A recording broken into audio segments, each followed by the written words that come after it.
Hi everyone, it's Sarah. Welcome back to my channel. If you're new here, welcome. This is Wednesday, January 9th, 2019. I have a few things to share with you today. I am going to go through, first of all, I'm going to go through all of my current WIPs. I have about 10 of them, but I'm going to do that a little bit later. I'm going to start with, I don't know if you remember when I went through my finished objects, that little bin I had of mostly like Christmas ornament type size things. I know I had one missing, and I found it in a box of ribbon because organized, I guess. I don't know. I do not know where this came from. I do not have the book anymore. But it's just a witch on a broom. I like the way I don't know if you can see down here. But I like the way that broom is. It's not focusing at all. It's trying to focus on my face. There we go. Yeah, I just like the way that broom looked. So that's why I stitched it up. Yeah, but that was the only thing in the book that I wanted to stitch. So I got rid of it after it was stitched. And then the other thing I have been working on, or that was done. Sorry, that was done like 7 years ago. The thing, I've been doing kind of an experiment. I've mentioned before I don't really have a local needlework shop, and I don't have room to just store a whole bunch of fabric waiting for the perfect project. So I'm trying to paint using textile medium and acrylic some fabric, and just to see, you know, what I end up with, because then I get a lot of control over what color I have. So yeah, I did that. I started with a piece of just 14 count Aida. My hope was that it was going to look kind of like a cloudy sky. I need to work on that a little bit more. I think if my Aida had been a little bit wetter, it would have brought some of the blue into some of the white a little bit more. But yeah, I mean, it's something that I'm going to be experimenting with. I did this last Friday, so supposedly, I did a heat setup with an iron, and then it says to let it cure for 7 days after. So I'm going to test it in and wash it Friday or Saturday just to see how it holds up. But yeah, I'm excited about it. I also did a piece of linen. Obviously, I probably should have brought something to put behind stuff, because, you know, there's a window behind me, but I didn't. If it gets bad, I'll go grab something real quick. But yeah, there's a piece of linen. I'm using the Delta Ceramcoat acrylics and the Delta textile medium. So, and you can see the front. The back is definitely, you can tell, that's how you can tell I painted it, because it's mostly on the front. But yeah, I really like, let me see, I really like kind of some of the color variations and stuff I get. I'm excited to see how that goes. Okay, FFO, that Ort jar that I showed, that I had the thing. This is not wanting to focus very easily. There we go. I'm just going to be tapping my phone, trying to make the focus happen. So there is the Ort jar. I just did the lid. I put a little bit of, it's just polyfill. And then it's not pretty on the inside. I just took a piece of fleece that we had laying around, and just covered where I had brought the cross stitch around to the back side of the jar. But yeah, it works. I just put this on I'll take the lid off, put it on my, the arm of this is where I stitch, so I just put it on the arm of the chair, and it's easy to stick the pins in. My jar is open, ready for any loose threads I may have. So yeah, there's that. I still want to do where it has a little label spot here, where it's plain. I still want to do cross stitch something that says Ort, or do a label of some sort anyway. We'll see. I may just print something out and glue it down. I have sticker paper. That would probably work. Okay, I think that's really all I have other than my WIPs. You have seen most of these. I have a few, but I am happy to say that I did put my hand on everything since I started stitching again. So the things that I hadn't showed you before, you'll see through this. And yeah, I've put at least one strand of thread into everything since I've started stitching again. So that makes me super happy. I'm going to start with my newest and go to my oldest. My newest one, and really other than some cloth and a few things of, oh no, I lie. I was about to say, other than that, this is the only thing I've bought this week is this pattern, other than some floss and some cloth, but I'll have something else to show you. Let me do that first. Got these at Five Below. They're not the Crayola, they're crazy art, but they work. I mean, they're not all great. I have to kind of pick and choose which ones I use, but they were $4 at Five Below. I just happened to, it's right next to our Five Below was right next to our PetSmart, and I had to go get some cat food, so I just popped in there real quick to see if they had anything that would work. And yeah, I really like using the pencils. I've always used highlighters, and you may see, I may show you, one of my pieces now has a little mark of yellow highlighter on it. So I'm like, I've been hearing about going and trying to use colored pencils, so I'm going to do that. So I went and bought those. Some of the pencils are out just because they're, I'm unorganized and they're just laying on my table. So yeah, my new purchase was this. This is one of the Christmas projects. It is ValentiCrossStitch on Etsy. And this is the one I'm working on for my brother. So yeah, and that's my new start as well.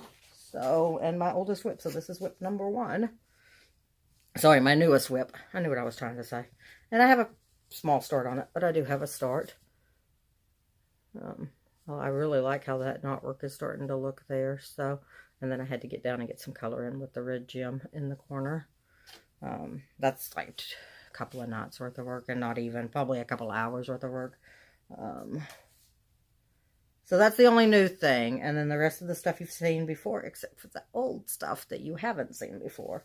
Next one is Heaven and Earth Designs, Old Saint Nick. This is a freebie on their website still.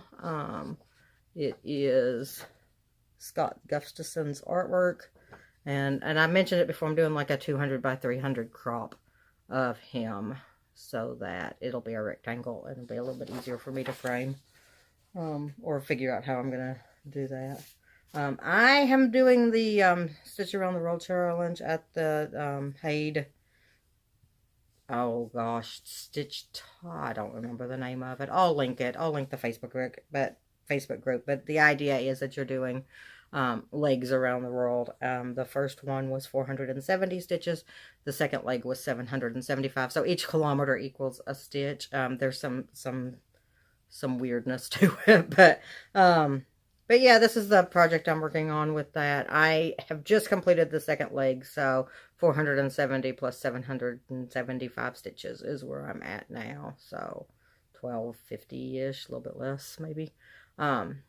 So yeah, but that's a week's work. I'm happy with it. I'm making progress on something, which is always good, especially when it's as large as this is.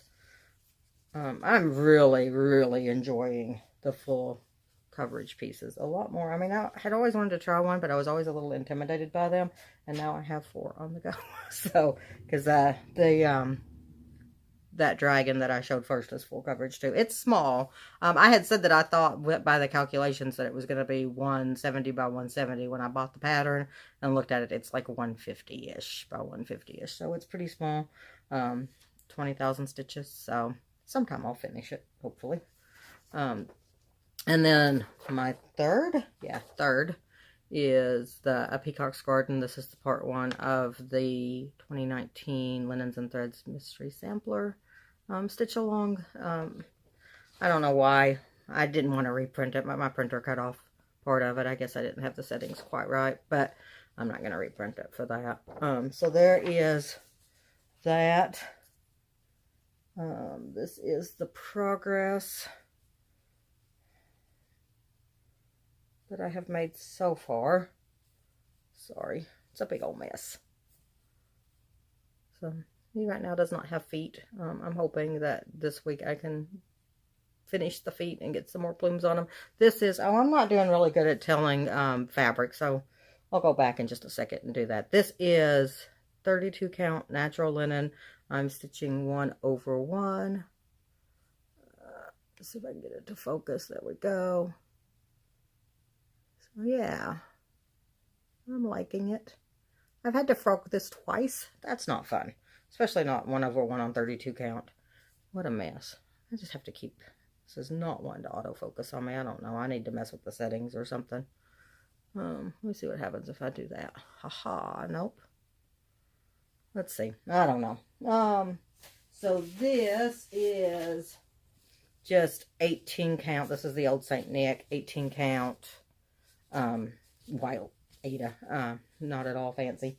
That full coverage doesn't matter. This is also, I believe, yeah, the dragon piece is also 18 count white Aida.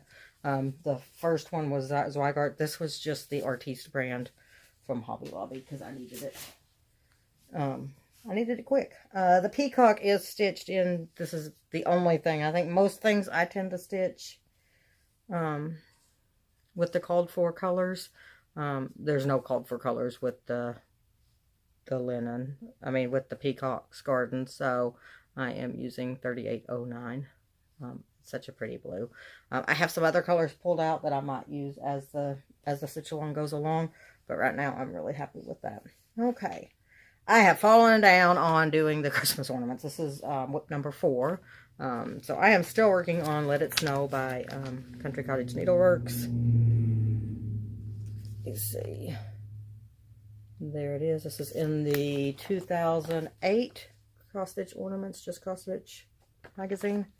And I haven't put any more stitches in it since the last time I showed it to you, I don't think. So I need to pick this back up because I have like a whole bunch of other ones all ready to go, Christmas ornament wise. So I just need to get this done so I can go move on to the next one because I don't want to have like 10 different Christmas ornaments going on at the same time. So that window's letting in a lot. There we go.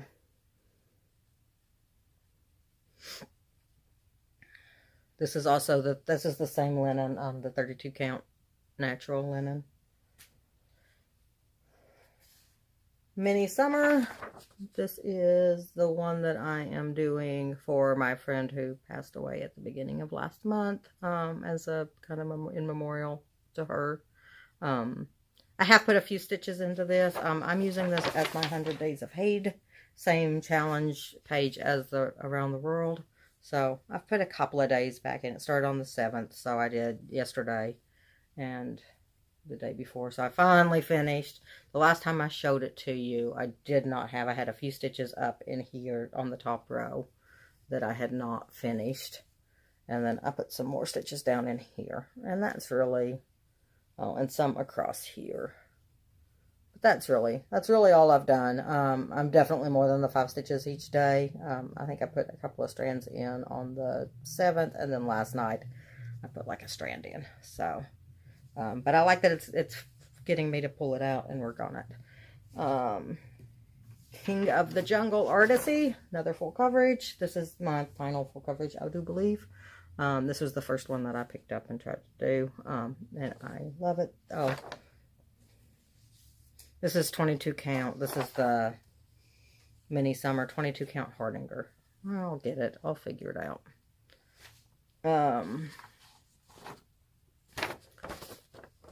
I've already showed you that. Man, I'm all kinds of... So, King of the Jungle by Artecy.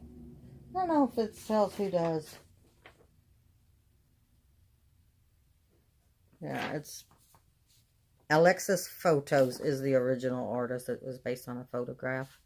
This is a freebie on their Facebook group. I will link anything I can link that's an Etsy store or a freebie online download sort of thing. This is kind of a mess. I have not worked on this since the last time that I showed it to you. This is on a 28 count even weave. I don't know what kind of even weave it is. I don't know if it's... Man, this is not wanting to focus at all. I don't remember having this problem before. So, that's what I've got done on that. I really want to pick this back up, but I don't know. There's just so many hours in a day.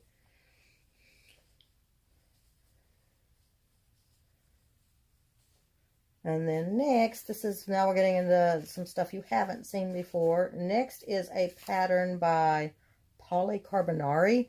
All I have is a working copy. I don't know what book it came from. I kind of did like a cursory glance through all of my books and stuff, and I did not see it. So you're really not going to get a great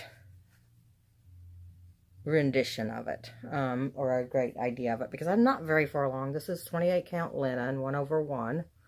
And it's what it is there's going to be a house here.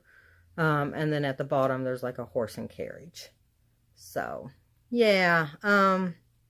If you recognize this and you know what this is from, I would love to know, because I don't know. I'm assuming I still have the pattern somewhere, because I have a ton of like those Christmas books and stuff, and I'm assuming this is where it came from, but I'm just not finding it. So if you know, I would love to know. But yeah, I did this past week a little bit of this heart border. That's it. And then another one you haven't seen, this is Stretch by Teresa Wentzler. This is a freebie. I don't know. I think you can still get it on her site, even though she's discontinued her dragon patterns. I will link it if I can find it. You can see this is wrapped in masking tape. I started this in the early, like 2010, 2011, something like this. It will be a big, long dragon, this border. I'm about not quite halfway with the border, I don't think, so it's going to extend to about there or so. I'll try to find a picture of it too. But yeah, it's just a pattern. What I've downloaded, there's no picture or anything. So there's that. The next one you have seen. Oh, this is on I believe a 28 count even weave as well. No, this looks like linen. No, it's even weave. It just had a little bit of unevenness there that I thought at first it was linen, but no, it's even weave. And then this one you have seen. Beautiful Bird, Gold Collection Petite. This was a kit that I bought when my daughter, who is now almost 18, was a baby, and still napping. And I have not made any progress on this since the last time you saw it either. I really would like to have this as a 2019 finish. This is like my one major goal, other than working on Christmas presents. If everything else falls apart, that's fine. But I would really like this to be done by the end of the year, which means I need to pull it out and work on it, but we'll see. And then, believe it or not, 2001, whatever, 2002, when I bought that, is not my oldest work in progress. I actually came across this when I was going through my cross-stitch stuff. Before my husband and I were married, I was staying with him and his parents. He's originally from Canada, and I had gone up there and just was kind of looking for something to do. So we went to a craft store and I picked up a kit. I do not know, I don't have the picture of it. I'll try to find one. It's called Santa's Workshop. It's a Janlin kit. And I had just kind of shoved everything into like a plastic Tupperware kind of container that we got to put it in while I was there.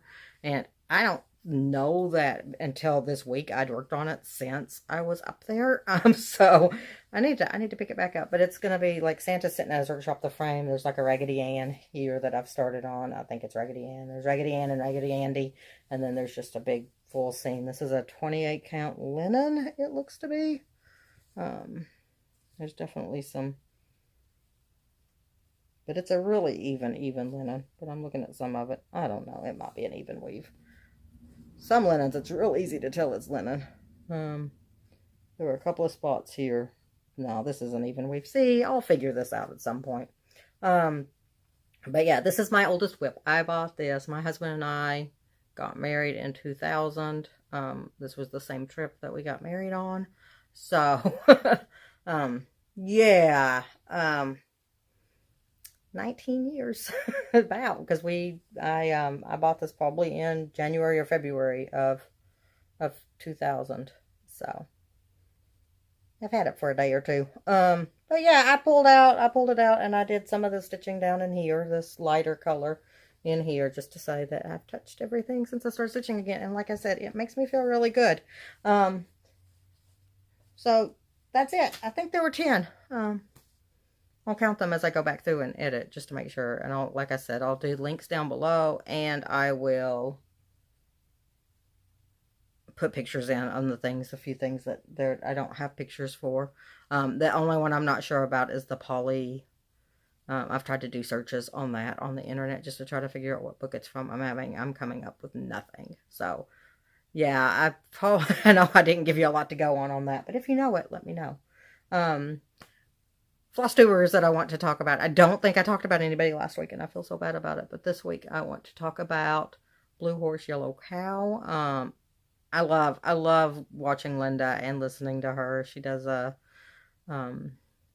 she's not super regular. I think she does about a monthly update. But yeah, hers are fun. She's had her daughter on a few times, but I just love Linda. She is amazing to watch. She's just one of those fun people that I would like to know in real life. So that's always fun. But yeah, she does I think she's been stitching for a while, but she's like me and has given away a lot as gifts, if I remember correctly.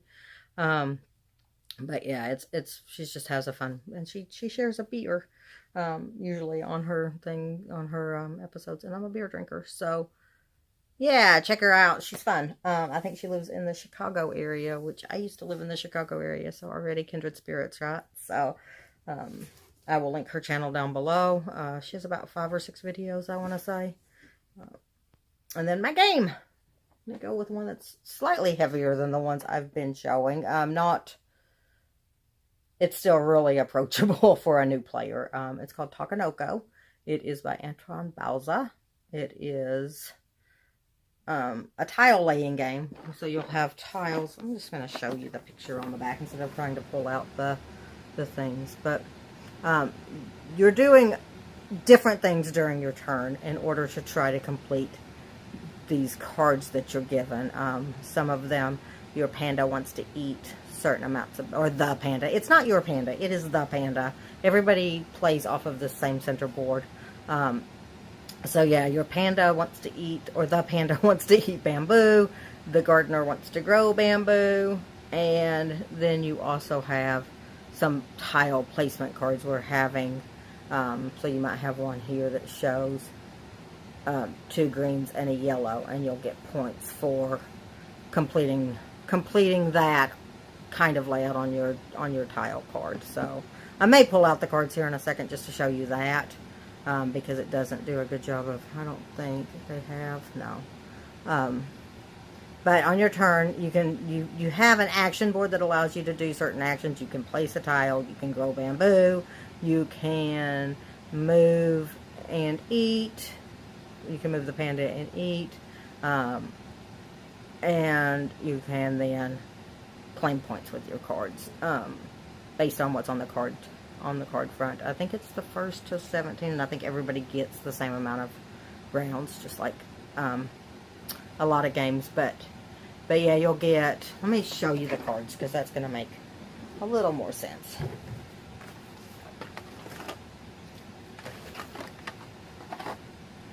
So this is what one of the tile cards looks like. So if you have 3 greens, and they have to be irrigated, which is what that shows up there. Now it's not focusing on the card. I don't know what is. Okay. They have to be irrigated, which means that they have to be connected to the central. There's a central irrigation tile. So they have to be able to have bamboo grown on them. And I think all of the tile cards. So there's a 3 yellow that's in the same configuration. And you can turn the cards to make it fit the way the tiles are anyway. There's one that's like 3 in a row. Some of these bigger point cards will have, like, here's one that has to be 2 pink and 2 yellow. Not know why this is not focusing, guys. So there's those. And then here's what the gardener is wanting. He wants 4. This is not focusing, man.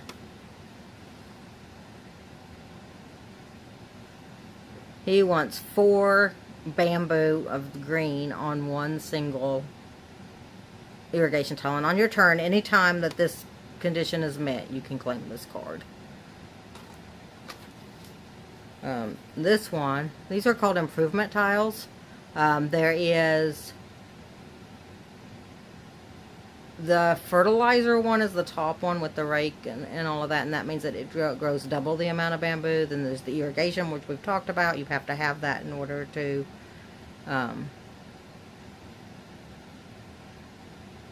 to grow bamboo. There are other ways than with the irrigation improvement tile. Like I said, you can use, they have these irrigation paths that allow you to irrigate from the main tile as well. And then there's one that does not allow your panda to eat, or does not allow the panda to eat from bamboo from that spot. So this one will give you 7 points if you manage to have 4 pink bamboo on a single tile. And 4 is the most you can have. It doesn't go above 4. But without any of these improvement tiles, which look like this. They're just little tiles. There's ways to collect them on your turn.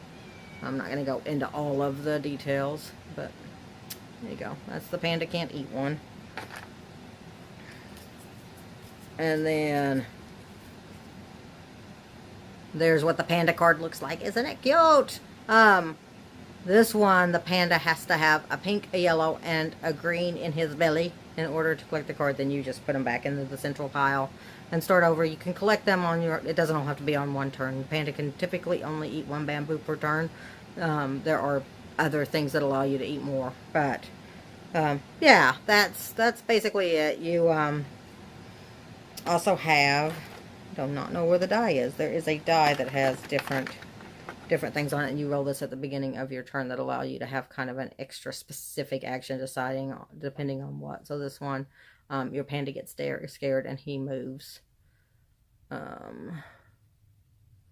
This one, there's also a random one. If you do that, you get to do whatever you want to. There is a rain one, which allows you to grow crops. So it just allows you to you just pick one and you put a bamboo on it. So it's just different things that it allows you to do. I'm not going to go into all of it, but yeah, that is Takenoko. It's really fun. It's simpler than it sounds. Once you play a couple of rounds, it's pretty easy. And then it has, these are your little pawns that you move. So here's the gardener, and then of course the very, very cute panda. There is an expansion. I do not own it. It's called Chibis, and it introduces a female panda and female panda babies. And I should have mentioned this. The idea behind the game, the theme of the game is, I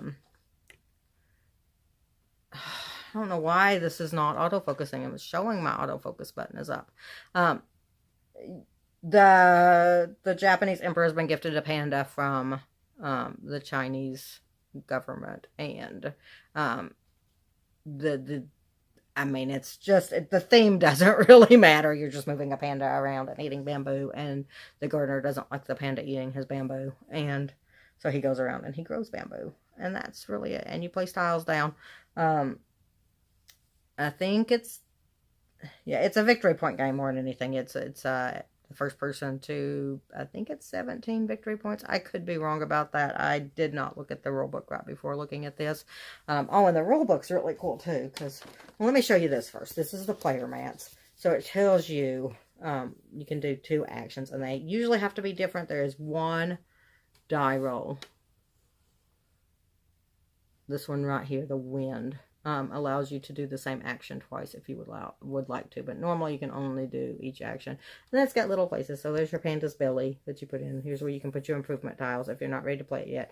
And you can also, on your turn, one of your actions is to collect an irrigation pipe. I don't know. I guess it's supposed to be like a pipe, or a stream or whatever. And you can, those are, once you've got them, you can play them for free any turn after. But the rule book's kind of done like a comic book, which I think is neat. So, and it's probably, I mean, it's pretty long, so I can't get it all in. But yeah, it's pretty easy to follow along. And then, yeah, that's Takenoko. It's one of my favorites. It's pretty easy to get to the table, pretty easy to teach. This one is by Madigo Games. So Takenoko, Antoine Bauza, I highly, highly recommend this game, especially. It's good with families that have, I would say a 10-year-old can play this one pretty easy. So yeah, that is my game of the week. Feel you have any questions, I know I probably didn't do a great job explaining it, but I will link it. I will link it in the Board Game Geek website so that you can go and actually look at it. I'm sorry about the focus issues this week. I don't remember. I know there's been times that my focus has been off, but this has been really weird. I don't know what's going on. But yeah, I'll work on it. I'll try to figure out what's going on. Next week, hopefully it'll be better. Okay, that's all I have for you guys. Thank you so much for watching. Cat's shaking the camera again. I almost made it through the video without the cat messing with me. Okay, have a great week, and I'll hopefully be back in another week with some more stuff to share. I'll see y'all later. Bye.